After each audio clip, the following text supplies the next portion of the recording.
And I'd like to welcome back Tim Jemal with the Orange County Community College District. He's the vice president of the board. And great to see you. I haven't seen you Ken, for a while. It's been a while. Yeah. I got a little grayer. Yes, yes.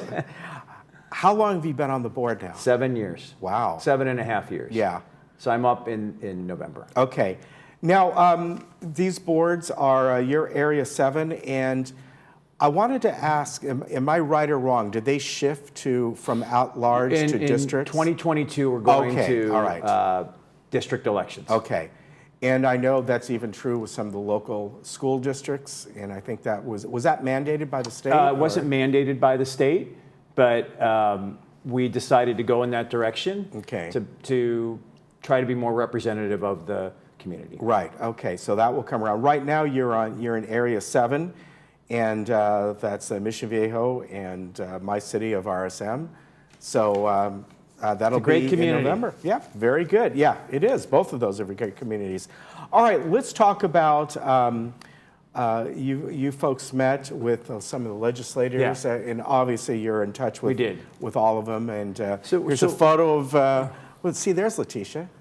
Letitia Clark, our director of public affairs. Because I was asking, did she come today? Who's also a city councilwoman in I didn't know that. Yeah. Wow. Yes, she is. Yeah, I did not realize that. So you visit the, all the folks in the assembly and all. At least once a year we go to Sacramento as part of what's the Community College League of California. That's a statewide association of community colleges. Yeah. And we lobby or advocate on behalf of our district, but also at community colleges across the state. So we try to be a good team player when it comes to the issues that affect all the community colleges. But for our district, in particular, we focused on some capital improvement projects. And both at IVC and Saddleback, we got some state funding last year for 2 projects at each college. And I have to give a shout out to Assemblywoman Kadi Petrie-Norris, who was very helpful in getting funding for Irvine Valley College. Great. And as far as working with the community colleges throughout the state, do you all kind of have some of the same issues together, not only facilities, but just in general? We do. So when you look at college affordability, so a few years ago we switched from what's called the Board of Governors waiver to the Cal Grant program that's providing financial assistance to students in need. So it's not just tuition assistance now. What we're trying to do is get the state to look at the complete cost of going to college. So most community colleges don't provide student housing. No. So the UCs and the Cal States largely do. So there is a disparity. I mean, community colleges still are exceedingly more affordable than the Cal States or the UCs, but most of our students have to provide for their own housing, transportation to and from campus. So we're trying to get the state to look at the entirety of the cost that it takes to attend a community college. Okay, and I would think that a lot of them are still at home, but then a lot of folks, maybe they've worked for a while and decide hey, it's time for me to go back and go to a community college and I'm taking a class right now at Saddleback, so even though I'm on the board, I decided to go back. I'm interested in some screenwriting and script writing, so it's been great to interact with the students. I'm the second oldest person in the class by just gauging visually. Yeah. And it's been great. Yeah, the programs that are at all the community colleges throughout the state are really phenomenal. They are. Yeah, I'm more impressed now that I've attended a class than I even was before. Let me ask you something. Although this isn't really on your list that you provided, but there has been a really good push, I think, in this country in general about steering younger folks back into the trades, meaning, from an auto mechanic to a plumber, whatever it might be. Right. And in many cases, they start at community college, they spend 2 years, they get an apprentice program. Right. And I often listen to This Old House as an example. And just recently they were saying some of these young folks who start this out, within 4 or 5 years, they're earning 6-figure income and they have 0 college debt. So talk about the importance. So when you look at Saddleback and IVC, you say vocational. We still call it. It's called the new vernacular is career technical education. So at Saddleback, for example, we have automotive tech, culinary, two very popular programs that are in demand in terms of jobs. Yeah. So a four-year university is not the best route for everyone. Right, right. So I think what we try to do is and a lot of it's based on data. So you look at where are the in-demand jobs, where are the needs, whether it's a plumber or electrician, and then you look at what other programs are out there, because there are other colleges that provide those kinds of certification programs, and decide where is our niche. And we're seeing a growing interest in CT, and apprenticeships I know a lot about. I mean, that's a really big push nationally, in Congress and through the Department of Labor. In fact, I was just there in Washington last month with our advocates in DC, meeting with the Department of Labor, talking about having Saddleback or IBC being a hub for coordinating apprenticeships in the county. Yeah. And so hopefully we're going to submit some applications for some grant funding in the next few months. That is great. I really do think that. Great question. Yeah. All right, let's get back to your slides here, the college foundations. And again, these are important ways to bring There's money no into community, the district. in my view. Yeah. I mean, both the foundations are our connection, are a fantastic connection to the community. We're on the board of trustees. There are 7 of us. Both the Saddleback and IBC foundations have their own board of governors that are their volunteers who volunteer their time to help raise funds, mainly for student scholarships and other needs around campus. And so I could not be more supportive of what we're doing with the foundations. We have 2 executive directors, one that leads IBC, one that leads Saddleback. And they had terrific years last year. And then upcoming on March 14th, the Irvine Valley College Foundation is having their gala. And I hope you consider attending. It is a fundraiser largely. And most of the funds do go towards financial aid needs, student scholarships. And I think that's great. For both colleges. The money stays here. It's fantastic. Stays here. And you look at some of the outcomes of this and the Health and Wellness Center here at IVC. So we had a dedication last week for a 4,000 square foot new Health and Wellness Center, and it is what you think it is.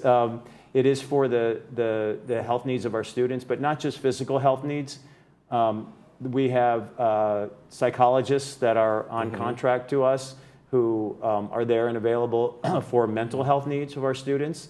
There's also the center is also just for those students who want to unwind and need a quiet place to relax for a few minutes. So it's a comprehensive healthcare services, and I mean I've used the healthcare center at both IVC and Saddleback on occasion, and they're just top-notch services and catering to just about every healthcare need of our students. I remember many, many years ago when I was taking some classes at Orange Coast and using their services. You took classes there too? No, you took classes also. Yeah, and well, sailing, but it was still a class.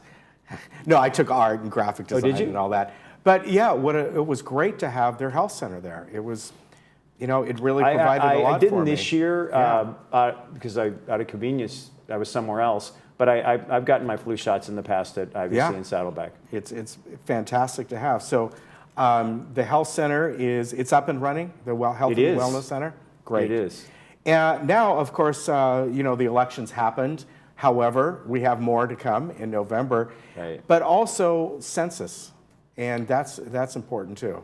Yeah, so the census is important for a lot of reasons. We need to know how many people we have in this country, but it also determines how we allocate our congressional representatives. Right. And so what we've seen in what data shows is that older populations and younger populations tend to get undercounted. So there's an increasing effort this year to be as accurate as possible. And so, and they're still hiring, by the way. So if anyone in the village is looking for additional work, take a look at the census website and put in your application. All right, and of course, you can go, you can go on OC Vote to find out election results in general. And then, of course, when the November election happens, and then you can go to 2020census.gov, and that'll give you information there. Yeah, very good. Now, you've got some couple of good upcoming events. It's one thing. You didn't want to talk about the elections? Oh, the elections. Yes, that's right. Well, sorry just about the day that. after. Yeah, yes. Well, it's early.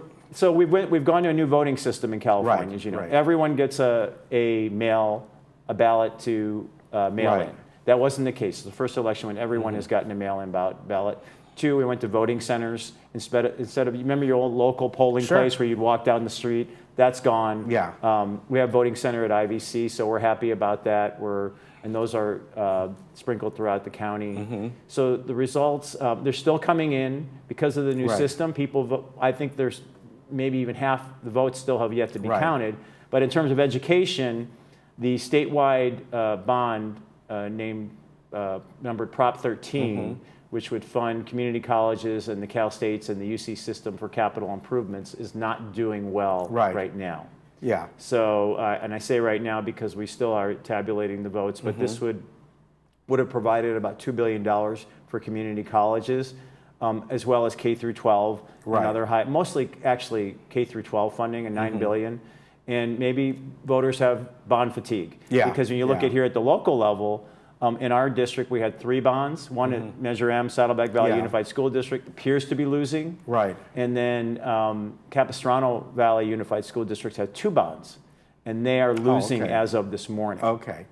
I think the state one, calling it Prop 13, I know they have to follow a nomenclature, but horrible probably name. horrible name. People associate it with lower property taxes, and they yeah. feel like their property taxes are going up. One other Yeah, thing, it yeah. looks like you're going to have a new state representative here. So as of this morning, the incumbent Bill Breaux is in 3rd place. Okay. And so the way our system works is that the top 2 That's finishers right. go on to the general election, Okay. and he's behind. Okay. All right. Now, as far as, but as you said, it could take a week or more Could. before we get everything.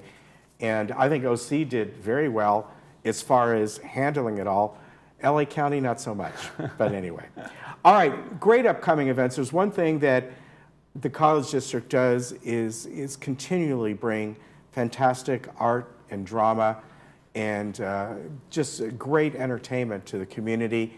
And people, if you haven't gone to these, it's really a nominal fee to go see these student-run productions, and it's So wonderful. Yeah. about a month ago, I went to, it's not on the screen there, but there was a production at Saddleback College called Bloom. So Yeah. did you go? No, I think we talked about it though. Oh, yeah. I don't know yes, if it we was did. here. Yeah. But it intersected environmental education Yeah. with dance. It was phenomenal. Yeah. I was really taken in by it. And then the slide you have up here is regarding our equity center. Mm-hmm. So there's a real focus now, and equity maybe is not an understood term. Right. It really has to, what it really means is that each student that attends our community college district or our colleges gets treated equitably. Yeah. So that maybe some students need more assistance than others in order to ensure they have an equitable education. So now we have a new equity center at Irvine Valley College that's going to provide, that's a great photo. Yeah, it is, yeah. And I actually like that logo better than our current logo, so maybe Well, we'll change gotta that, change yeah. it out. And the last slide here is about an upcoming event called Heathers, which was a movie, and a book, a movie, and now... And I haven't seen it. Yeah. And I remember the movie. You do? Somewhat, yeah.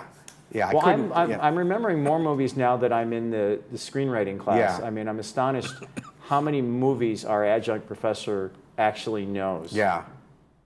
And he archives them on a Google Drive, so I mean the screenplays, not the Right, actual. right, yeah. So it's been a great resource. So this is going to be coming up it's a musical, which Right. is a little bit different take on it, and that will be coming up at Saddleback College, Right. April 3rd through April 11th. So tickets are only $20, $15 for seniors. I mean, you can't beat that. you can't beat Yeah, that price. it'd be interesting to see how this is turned into a musical. Good Me to too. see you. You too? Yeah. Looks like things are going well. Yeah, it's great to see you again, and we'll probably see you, another few months from now. Very good. All right, take care, Tim, as always. Thank you. We'll be right back.